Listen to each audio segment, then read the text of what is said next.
leadership change aussi. Amen. Ce n'est toujours pas forcément parce que le précédent n'était pas à la hauteur. Amen, amen. Mais seulement que la mission de Dieu s'accomplit dans le temps et dans l'espace. Amen, amen. Ainsi, chacun a son temps. Vous êtes appelés pour un moment, dès que vous finissez, l'Éternel est libre de vous amener ailleurs. Amen, amen. Alléluia. Voilà, les hommes passent, mais l'œuvre de Dieu demeure. Amen. Est-ce qu'on peut acclamer le Seigneur pour notre nouveau pasteur? Gloire à Dieu. Et le sous-thème que nous exploitons ce matin, c'est comment se revêtir de la puissance du Saint-Esprit. Amen. Cette notion de revêtement de la puissance est une notion biblique. Et l'Église devrait vraiment enseigner cela, en fait que nous puissions être une Église puissance. Amen. Car l'Église primitive, frères et sœurs, est née dans la puissance. L'Église a commencé par la puissance. Amen. Ils étaient dans la chambre haute, alors que Jésus est mort, il est ressuscité, il leur dit, attendez les amis, restez à la chambre haute, jusqu'à ce que vous soyez revêtus de la puissance d'en haut. Alléluia. Et après qu'ils soient dans la chambre haute, revêtus de la puissance, ils sont sortis de la chambre haute de Jérusalem, à Judée, à la Samarie, partout dans le monde, ils ont bouleversé le monde par l'évangile. Amen, amen. Qui ne consistait pas seulement en paroles, mais en démonstration d'esprit et de puissance. Et c'est une telle église à laquelle nous, jeunesse, nous soupirons. Une église puissante, une église qui n'est pas que théorique, une église où il n'y a pas que des discours, mais une église où on démontre la puissance de Dieu. Alléluia. Car le revêtement de la puissance est donné pour que nous soyons des témoins de Christ dans le monde. Pour que nous soyons des témoins de Christ devant les ténèbres. La première mention du Saint-Esprit dans la Bible est décrite dans Genèse chapitre 1 plutôt, que la terre était informe et vide, et il y avait des ténèbres sur la surface de la terre. Et la Bible dit, l'Esprit de Dieu s'est mouvé au-dessus des eaux. Je vais rassurer l'Église que même quand le monde peut être dans les ténèbres, nous avons l'Esprit de Dieu qui peut nous amener à la hauteur, de manière à ce que nous puissions planer par-dessus tout ce monde des ténèbres. Est-ce que quelqu'un croit à cela? Alléluia. Ah oui, c'est la raison d'être de cet enseignement lié au revêtement de la puissance.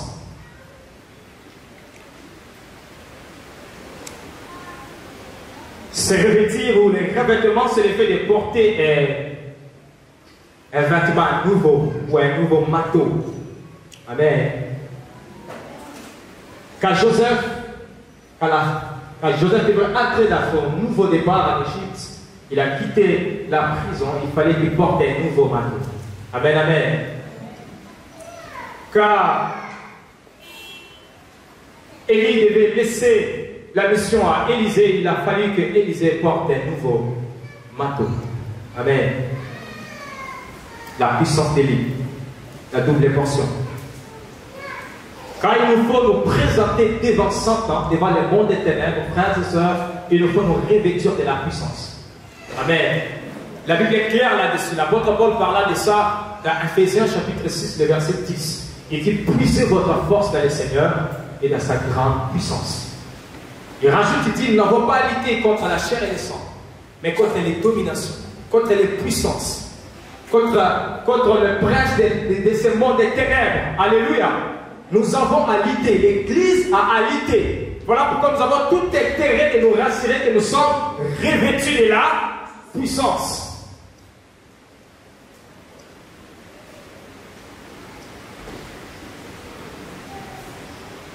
Il nous faudra nous revêtir du Seigneur Jésus pour nous présenter devant Dieu. Amen, amen. Je suis tout simplement en train de rachérir l'essence de ces termes, un vêtement. Alléluia. Romains chapitre 13, verset 14. Mais revêtez-vous du Seigneur Jésus. Vous ne pouvez pas vous présenter devant Dieu et entrer au ciel si vous n'êtes pas revêtu de Jésus. Alléluia. Si vous n'avez pas l'image de Jésus, c'est le seul profil qui accède au ciel. Amen, amen. Nous devons nous revêtir de l'image de Christ. Alors, à chaque fois qu'il y a un revêtement, à chaque fois qu'il y a un nouveau manteau que Dieu donne, ça annonce toujours que la saison a changé. Amen, amen. Ça annonce toujours que la saison a changé. Ça annonce toujours que c'est un nouveau départ. Amen. Et par là de la saison, nous devons retenir que la saison est sous la gestion de Dieu. Amen, amen. La saison, les temps et les circonstances sont sous la gestion de Dieu. Ainsi, il est écrit que la richesse n'appartient pas à ceux qui sont intelligents. La course n'appartient pas aux plus rapides. Les peines n'appartiennent pas aux sages. Tout dépend pour eux des temps et des circonstances. La saison s'impose, frères et sœurs, selon la souveraineté de Dieu. Et pour cela, Dieu n'a pas besoin de notre avis. Alléluia. Dieu n'a pas besoin de notre avis pour changer la saison. C'est lui qui gère. Amen, amen. Ce sont des principes qui sont établis. Alléluia. Qui a prié pour que la saison sèche puisse changer la saison pluvieuse? Qui a prié pour ça? Qui a prié? Et même si tu pries pour que ça ne change pas, ça va toujours changer. Parce que ce sont des principes établis. C'est Dieu qui gère ça. Amen. Et tout ce que nous avons, c'est de nous adapter. Quand la saison change, on s'adapte. Amen, amen. Ah oui, quand l'atmosphère change, on s'adapte à l'atmosphère. Important. Matthieu chapitre 9, verset 16, 17, la Bible déclare: personne ne met une pièce de 39 à un vieil habit, car elle apporterait une partie de l'habit et la déchirer serait pire. On ne met pas non plus du vin nouveau dans des vieilles outres. Autrement, les outres se rompent et les vins se répandent. Et les outres sont perdus. Mais on met les vins nouveaux dans des outres neuves et les vins et les outres se conservent. Amen, amen. Quand Dieu vous garantit la nouveauté du contenu, vous devez présenter à Dieu un nouveau contenant. Alléluia. Alléluia. C'est de cela qu'il s'agit. Vous voulez vivre des choses nouvelles à cette nouvelle saison, devenez nouveau. Changez votre façon de voir les choses. Changez votre mentalité. Changez votre raisonnement. Changez votre comportement. Adaptez-vous à la saison. Amen. Par là, toujours la saison, nous devons retenir que chaque saison a ses propres fruits, ses propres résultats. Ainsi, nous ne devons pas rester dans la nostalgie des anciennes choses. Alléluia. Car, mes frères et sœurs, nous devons savoir que la notion du réveil est une notion de l'actualité. Vous ne pouvez pas vous vanter que vous avez fait ceci, vous avez fait cela. Mais c'était quand? C'était en 2010. Oh, ça signifie que vous dormez. Alléluia. Il faut dire maintenant, nous faisons quoi? Il faut des nouvelles choses. C'est ce que Dieu veut faire. Ésaïe 43, verset 18 à 19. Ne passez plus aux événements passés et ne considérez plus ce qui est ancien. Voici, je vais faire une chose nouvelle sur les points d'arrivée. Ne la connaîtrez-vous pas? Je mettrai un chemin dans les déserts et des fleuves dans la solitude. Ainsi dit l'Éternel. Amen. Alléluia. Et donc, notre part, frères et sœurs, dans ce nouveau départ, c'est d'être comme un arbre planté prendre un courant d'eau. Amen. Pour que nous puissions donner des fruits à chaque saison. Et que notre feuillage demeure vert. Amen. Donc, ne vous attachez pas trop aux personnes, parce que les personnes passent. Attachez-vous à Dieu qui ne passe pas. Amen. J'ai dit aux responsables de l'éducation chrétienne, quand Dieu change les leaders, les leadership changent. Amen, amen. Alléluia. La façon de faire change et vous devez vous adapter à cela. Parce que si vous résistez à cela, c'est comme si vous résistez à Dieu. Amen. C'est comme ça que beaucoup qui résistaient à Moïse sont morts. Il y en a même qui ont été consumés par le feu. Il y en a qui ont été engloutis par la terre. Alléluia. Quelqu'un avec moi? La Bible déclare: j'agirai qui s'y opposera. Ce qui est en train de dire. Quand lui change, qui êtes-vous pour vous dire, pour vous opposer? Amen. Parfois il faut s'éteindre. La Bible dit que dans des temps comme celui-ci, celui qui est sage s'éteint. Quand Dieu impose sa volonté, c'est lui qui est sage. Ainsi, un jour, Dieu parla à Job, il lui a dit, qui peut obscurcir mes desseins par des discours sans intelligence?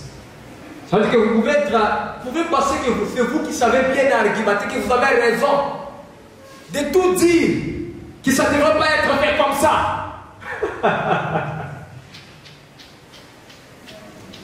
Un peu comme Job, Dieu vous dit, qui peut obscurcir mes desseins, mon plan à moi, par des discours sans intelligence? Parce qu'assez souvent, nos jugements, nos analyses se limitent à nos connaissances. Tu sais, dans une portion des connaissances, Dieu agit dans son omniscience. Quand il agit, on s'incline et on adhère à la direction qu'il donne par rapport à la saison. Alléluia. Oh, c'est important d'insister sur ces choses. Parce que vous ne comprenez pas, il y en a plusieurs qui ne peuvent pas entrer dans des choses que Dieu a promises par rapport à cette saison. Ainsi, plusieurs qui ont quitté l'Égypte ne sont pas entrés à Canaan parce qu'ils n'avaient pas compris ces choses. La plupart, la majorité de ceux qui ont quitté l'Égypte sont morts dans les déserts. Lisez bien vos Bibles. Amen, amen. Donc, adaptons-nous parce que Dieu a décidé de changer la saison. Il est passé par ces mois de la jeunesse. Il les a inspirés, ça qu'ils les savent, que c'était en fait un nouveau départ. Parlons de la notion de la puissance. Le mot grec qui désigne la puissance, c'est le dynamis. Dynamis, c'est la force dynamique et créatrice de Dieu. Amen, amen. C'est le pouvoir, c'est l'autorité. C'est en fait ça. Et dans le Nouveau Testament, ce mot dynamis est répété 117 fois. Amen. Comme pour dire qu'il est de la volonté de Dieu que nous marchons dans la puissance. Si vous ne marchez pas dans la puissance, vous serez contesté. Le monde n'a pas pitié. Alléluia. Le monde n'a pas pitié. Le monde des ténèbres n'a pas pitié. Vous n'êtes pas puissant, le monde des ténèbres vous détruit. Alléluia. Ah oui, c'est de cela qu'il s'agit. Ainsi, il fallait une confrontation entre Élie et les prophètes de Baal. Il fallait une confrontation de puissance. Des puissances. Et quand les vrais a répondu par le feu, tout le peuple a crié, c'est l'Éternel qui est Dieu. Alléluia. Je vais pas aller trop en détail pour parler de ça, mais retenons que c'est les pouvoirs que Dieu, les pouvoirs que Dieu délègue aux croyants pour exercer les ministères. Nous avons donc besoin de la puissance pour les ministères. Vous ne pouvez pas servir Dieu sans être puissant. Amen, amen. On dit que malgré tout ce que vous avez comme connaissance, vous avez besoin de la puissance. Amen. La puissance, c'est extrêmement capital. Et ça passe par le Saint-Esprit. Maintenant, par là, la puissance, que toute manifestation de la puissance n'émane pas toujours des dieux.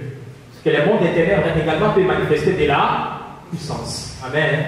Il y a beaucoup aujourd'hui, beaucoup de faux miracles qui ont infiltré l'Église. Et ça a fait retomber plusieurs même dans l'incrédulité. Ils ne croient plus aux miracles. Pourtant, les vrais miracles là, existent. Amen, amen. Et la manifestation de la puissance n'est pas toujours signe de l'approbation divine. Ainsi, Jésus disait, plusieurs viendront ces jours-là, ils diront, on a fait ceci à ton nom, on a guéri les malades à ton nom. Si vous voulez la référence, dans Matthieu chapitre 7, verset 23, on a prophétisé, on a guéri, on a fait tout cela à ton nom. Mais lui, il va dire, éloignez-vous de moi, je ne vous ai jamais connu, ouvrier d'iniquité. Amen, amen. La manifestation de la puissance de Dieu, la puissance authentique de Dieu, a pour but de glorifier Dieu et de ramener le peuple à la repentance. Amen. C'est pourquoi Jésus pouvait se plaindre de certains endroits où il a opéré des miracles, mais on n'a pas cru en lui. Et il dit que ces villes-là seront jugées sévèrement. Parce qu'en fait, les miracles étaient des signes pour montrer combien Dieu est à l'œuvre dans ses ministères. Croyez à la personne qu'il a envoyée. Amen. Sachant également que l'incrédulité dit à la familiarité aux hommes de Dieu peut empêcher la manifestation de la puissance de Dieu. Amen. Ce n'est pas parce que votre fils est votre fils que vous devez banaliser qu'il est un oint de Dieu. Il faut faire la part des choses. Il est votre fils, mais il est un oint de Dieu. Il y a un respect dit à cela. Il y a une révérence dit à cela. Ainsi, vous allez voir, et même Jésus l'a dit, un prophète n'est méprisé que dans sa propre patrie. Vous allez voir les grands hommes de Dieu, mais ils sont que méprisés dans leur propre famille. Dans sa famille, il ne fait pas grand chose. Mais quand il part ailleurs, il fait parce qu'on croit lui. Ne tombe pas dans ses pièges. Alléluia. Tu risques de rater ce que Dieu a prévu pour toi parce que tu t'es trop familiarisé avec la personne. On ne se familiarise jamais avec l'option. Jamais. Il faut toujours avoir des limites. C'est extrêmement capital. Il faut savoir quand c'est mon frère qui me parle, quand c'est mon ami qui me parle, et quand c'est un homme de Dieu qui me parle. Il faut avoir ces genres de limites clairement établies pour bénéficier de la puissance de Dieu. Amen. Il y a beaucoup à dire par rapport à ça, mais le temps ne me permet pas, parce que l'Esprit me conduit aujourd'hui de célébrer Jésus. Amen. Je vais retenir alors que je tends vers la fin de donner les principes par rapport à la manifestation de la puissance. C'est que la foi est le moyen efficace des transferts de puissance de Dieu. La foi. Amen. La foi est le moyen efficace des transferts de puissance. Comme la femme à la perte de sang, elle avait juste écrit en elle-même, elle a touché les pans de la robe de Jésus et elle a été guérie. Quand elle revient vers Jésus, Jésus dit, une force est sortie de moi. Femme, ta foi, retenons, beaucoup à dire. J'ai personnellement fait toute une étude sur ça. Je ne sais pas tout dire maintenant, faute des temps. Sachant également que la puissance de Dieu s'accomplit par sa grâce dans nos faiblesses. Amen, amen. Important. S'accomplit par sa grâce dans nos faiblesses. Quand tu penses que tu te suffis, alors Dieu n'a pas besoin de déployer sa puissance pour t'aider. Amen. Des Corinthiens chapitre 12 verset 9, la Bible déclare, et il m'a dit, ma grâce te suffit, car ma puissance s'accomplit dans la faiblesse. Je me glorifierai donc bien plus volontiers de mes faiblesses, afin que la puissance de Christ repose sur moi. Amen. Soyons toujours faibles devant Dieu. Disons-lui toujours, Seigneur, je ne peux rien sans toi. Tu es tout pour moi, je ne peux rien. C'est toi qui agis. Alléluia. Ainsi on sera puissant. Mais quand on pense, on connaît, on pense, on se suffit. Oh là là, vous attendez Dieu, il ne viendra jamais. Parce que vous vous suffisez à vous-même. Frères et sœurs, permettez-moi de parler de Jésus. J'ai compris, étudiant la Bible, que Jésus n'incarnait pas que la parole, mais il incarnait aussi la puissance. Amen, amen. Est-ce que vous êtes prêts afin qu'on célèbre ensemble Jésus? Amen. Je vais parler de Jésus et la notion de la puissance. Parce qu'on a trop fait l'apologie des gens qu'on pense être puissant dans ce monde. Un seul est puissant, un seul est tout puissant. Son nom c'est Jésus. Retenons, frères et sœurs, que Jésus-Christ, pour commencer, est né par la puissance de Saint-Esprit. Déjà sa naissance, c'est par la puissance. L'ange Gabriel parla à Marie, dit, l'ombre du Tout-Puissant te couvrira. Par la puissance, il est né. Romains 1,4 dit ceci, déclaré fils de Dieu avec puissance, selon l'esprit de sainteté. Il ne s'est pas autoproclamé. D'abord, il a été déclaré fils de Dieu par la puissance, Saint-Esprit. Luc chapitre 4, verset 14, montre que Jésus, pour commencer son ministère, il était revêtu de la puissance. Amen, amen. Oh, toute la vie de Jésus était une vie de puissance. Et dès lors qu'il est revêtu de la puissance, la Bible dit que son témoignage se répandait partout. Parce qu'il était puissant. Parce que vous ne pouvez pas être revêtu de la puissance et être inaperçu. Non, ça ne marche pas. Parce que la puissance vous met en mouvement. Alléluia. Ah oui, Actes des Apôtres, chapitre 10, verset 38. Et vous savez comment Dieu a oint d'esprit et de puissance le Seigneur Jésus qui allait des lieux à faisant le bien et guérissant le. Vous ne pouvez pas dire que vous êtes revêtu de la puissance et vous êtes immobile sur place. Non. Ce n'est pas le dynamisme dont on parle ici. Le dynamisme met en mouvement. Quand vous êtes saisi, vous bougez. Il faut que vous fassiez quelque chose. Alléluia. Ainsi, quand il parlait, il dit l'Esprit du Seigneur est sur moi, il m'a oint pour. Dites que vous êtes revêtu de la puissance, vous faites quoi? Regarde ton voisin, dit, tu es revêtu de la puissance. Si vraiment il va dire oui. Donc, réponds plus encore à la question, tu fais. C'est quoi les résultats? Amen. Car il est possible qu'on se trompe, alors qu'on n'est pas du tout revêtu. Et la puissance du Saint-Esprit. Quand on est revêtu de la puissance, on parle avec autorité. On chasse les démons, on guérit les malades. Il y a des preuves de notre revêtement de puissance. Amen, amen. Oh, il y a beaucoup de choses à dire sur Jésus. Maintenant, on est toujours par là de Jésus, il sait que son nom est plus puissant que tout. Amen. La Bible dit qu'il a reçu un nom au-dessus de tout nom. En son nom, tout genou fléchit, dans les cieux, sur la terre, sous la terre, et tout est là, confesse qu'il est Seigneur à la gloire du Dieu. Son nom seulement, son nom est puissant. Puissant que tous les autres noms. J'aime une personne qui dit, son nom est élevé au-dessus de tout nom qui peut être nommé, non seulement dans les siècles présents. J'ai créé même un nom, mais le nom de Jésus, même si vous créez ça, même si vous créez un nom, vous introduisez, vous mettez ça dans les dictionnaires, vous donnez un sens compliqué à ces noms. Le nom de Jésus sera plus puissant que ça. Oh, l'Esprit est pour ça célébrer Jésus. On a trop fait l'apologie des magiciens, des sorciers de nos familles. Autel a dit, autel fait ceci, autel, on a plus peur des hommes que de Jésus. Par de Jésus, son sang est puissant. Alléluia.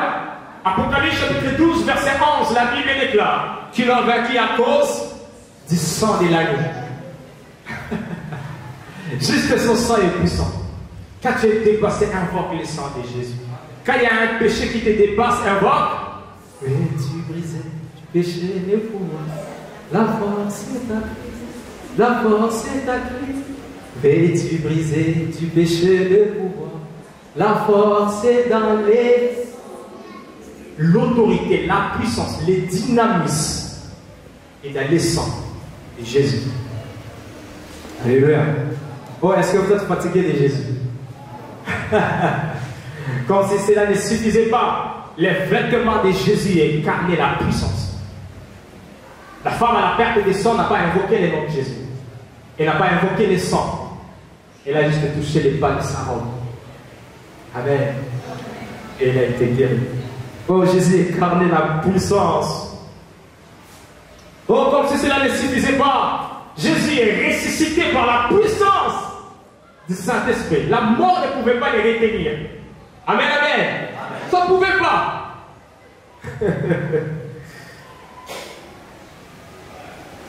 Et quand il est ressuscité, Matthieu 28, 18, Jésus s'était approché et il a parlé ainsi. Tout pouvoir m'a été donné dans les cieux et sur la terre. Allez, faites de toutes les nations les disciples, les baptisant au nom du Père, du Fils et du Saint-Esprit. Amen, amen. Quand Jésus confie cette mission, c'était une délégation de pouvoir. Alléluia. Une délégation de pouvoir. Vous avez vu comment j'ai fonctionné dans la puissance. Les mêmes pouvoirs.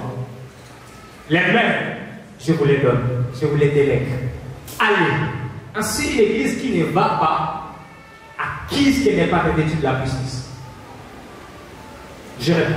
Ainsi, une église qui ne va pas, qui n'est pas en mouvement, ce que je suis en train de dire, qui n'est pas en mission, acquise qu'elle est en sommeil. Ainsi, l'église, on ne gagne pas les âmes, on ne forme pas les disciples, acquise qu'elle est en sommeil. Alléluia. Ainsi, une église où les gens viennent avec des cas compliqués, vous n'arrivez pas à résoudre, et ce sont les féticheurs qui doivent résoudre ça, acquise que vous êtes dans les sommets. Alléluia. Oh, voilà pourquoi nous parlons de ce terme. Je sais de quoi je parle.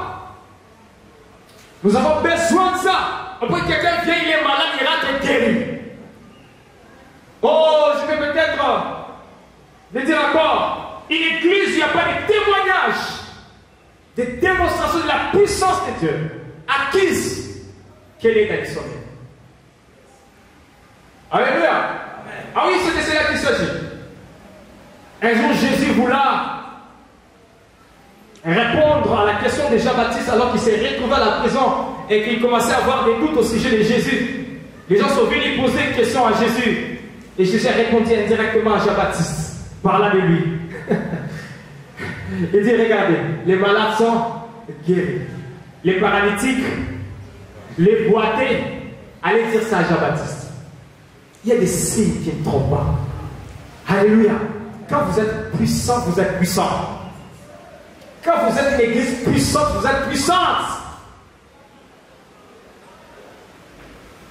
Mais qu'est-ce qui nous empêche de vivre cette puissance, frères et sœurs, alors que nous sommes une église de Dieu?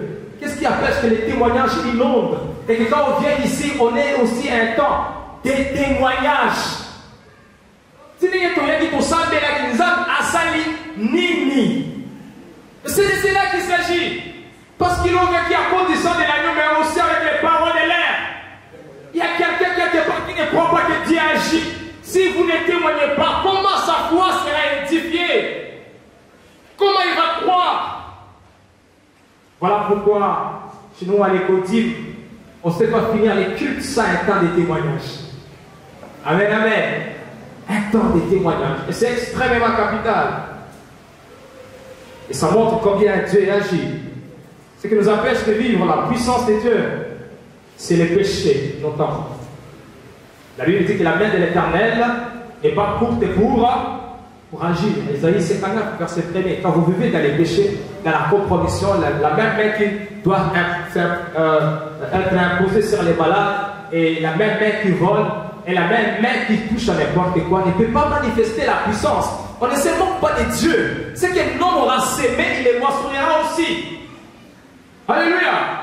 Oui, c'est de cela qu'il s'agit. Oh, beaucoup d'églises, beaucoup de serviteurs ne manifestent plus la puissance parce qu'ils ne marchent pas dans la sainteté. Ah oui, je vous assure. Le Dieu que tu honores dans les secrets, c'est lui qui va t'honorer à public. Tu n'as pas toujours besoin de t'auto-proclamer. Montre les preuves que Dieu est avec toi.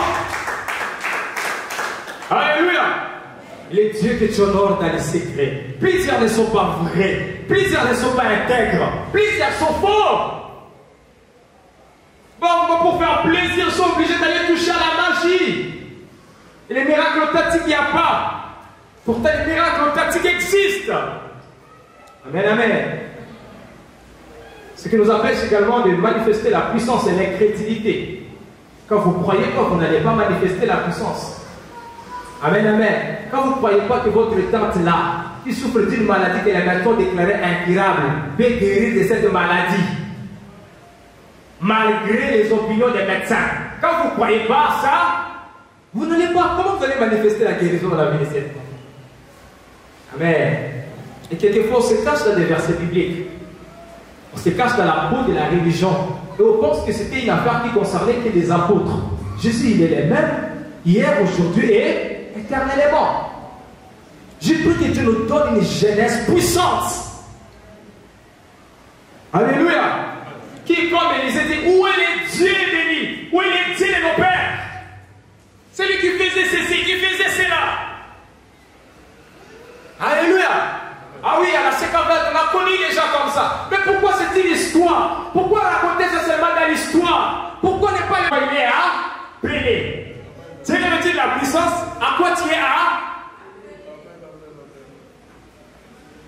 5. Ce qui nous manque trop souvent, c'est de passer en action. Ça veut dire qu'il y en a qui connaissent les rappels, ils ont la puissance, ils ont la chance, mais ils ne passent pas à l'action. Donc frère, tu peux diriger, non, c'est là, non, la semaine prochaine. Il est encore dans l'hésitation. C'est son temps, c'est la saison. Le monde entier attend avec un ardent désir la manifestation des fils de Dieu. L'état que tu hésites là, le monde des ténèbres en profite pour détruire ta famille. L'état que tu hésites là, le monde des ténèbres profite pour détruire tes enfants. Oh, si tu ne sais rien faire avec eux, dans l'air au diable, il te montrera ce qu'il est capable de faire pour eux. Alléluia. Oh, est-ce que quelqu'un a besoin d'être revêtu ce matin? Alléluia. Et j'ai 2 appels.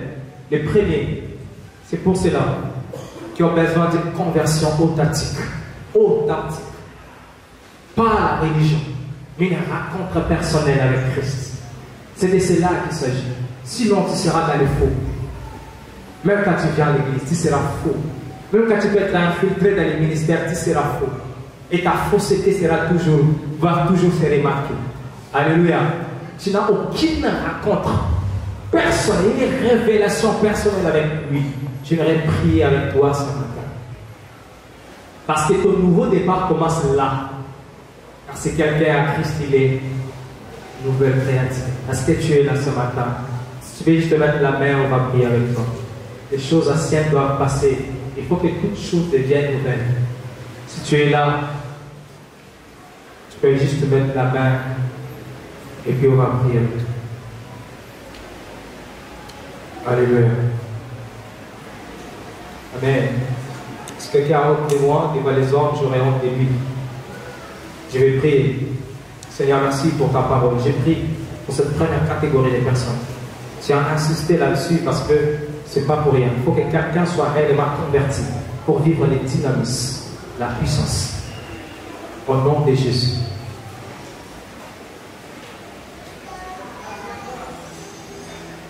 Merci Saint-Esprit de convaincre du péché, de justice et de jugement. Je vais prier pour la deuxième catégorie. Cette fois-là, ce sont les ouvriers, les ministres de Dieu. Vous sentez que votre ministère n'est pas accompagné de la puissance. J'aimerais prier avec vous. Alléluia. Pendant que j'ai parlé, ça bouillonnait dans votre cœur. Il faut que ça devienne, votre ministère devienne puissant. J'aimerais que puisque vous manifester, on va prier ensemble. Alléluia. On va prier ensemble. Il faut que nous soyons puissants. Puissants, puissants. Si vous voulez, vous pouvez vous tenir debout. Et nous allons avoir ce marteau du nouveau départ. Ce marteau du nouveau départ. Il faut que ton ministère soit puissant. Il faut qu'il y ait des résultats qui se laissent voir.